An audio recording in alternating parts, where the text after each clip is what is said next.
உங்களுக்கு இந்த ஹாரர் படம்லாம் பார்க்குறது பிடிக்குமா? அப்போது இந்த படத்தை தயவு செஞ்சு மிஸ் பண்ணாதீங்க. 2022ல் மலையாளமில் ரிலீஸ் ஆன படம் பூதகாலம். இந்த படத்தோட ஸ்டோரி பார்த்தீங்கன்னா, ஒரு அம்மா, பையன், அவங்களோட வயசான பாட்டி, இவங்க 3 பேர் ஒரு புது வீட்டுக்கு வாடகைக்கு போகிறாங்க. அங்கே போன கொஞ்ச நாள்லேயே அவங்களோட பாட்டி இறந்துடுறாங்க. அவங்க பாட்டி இறந்த கொஞ்ச நாள்லேயே ஹீரோவுக்கு அவங்க பாட்டி ரூம்லேருந்து ஒரு அழுகிற சத்தம் கேட்குது. அந்த அழுகிற சத்தம் அவங்க பாட்டியோடதுன்னு நினச்சி அவரும் விட்டுடுறாரு. ஆனால் கொஞ்சம் நாளைக்கு அப்புறம் தான் தெரிஞ்சது அது அவங்க பாட்டியோடது கிடையாது அப்படின்னு.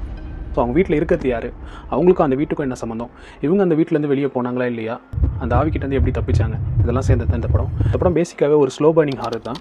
ஸோ ஸ்டார்டிங்லேருந்து டுவர்ட்ஸ் கிளைமேக்ஸ் வரைக்கும் உங்களுக்கு ஸ்லோவாக தான் ஃபீல் ஆகும். எனக்கு லாஸ்ட் ஒரு 20 மினிட்ஸ் வந்து பார்த்தீங்கன்னாக்கா உங்களுக்கு ஏகப்பட்ட ஹாரர் எலமெண்ட்ஸை கொடுத்து உங்களை நடுங்க வச்சுருவாங்க. ஸோ அந்தளவுக்கு இருக்கும். அந்த லாஸ்ட் 20 மினிட்ஸ்க்காக நீங்கள் தாராளமாக வெயிட் பண்ணி இந்த படத்தை பார்க்கலாம். இந்த படம் சோனி லிவ்வில் தமிழ் டப்பிங்லேயே இருக்குது. பட் என்னோட சஜஷன், நீங்கள் தமிழ் டப்பிங் பார்க்குறதுக்கு பதிலாக ஒரிஜினல் லாங்குவேஜில் இங்கிலீஷ் சப்டைட்டிலோட பார்க்கறது இன்னும் பெட்டரான எக்ஸ்பீரியன்ஸ் உங்களுக்கு கொடுக்கும். ஆல்ரெடி இந்த மூவி பார்த்துருந்தீங்கன்னாக்கா உங்களோட ரிவ்யூவை கமெண்ட் பண்ணிட்டு போங்க. Thank you so much.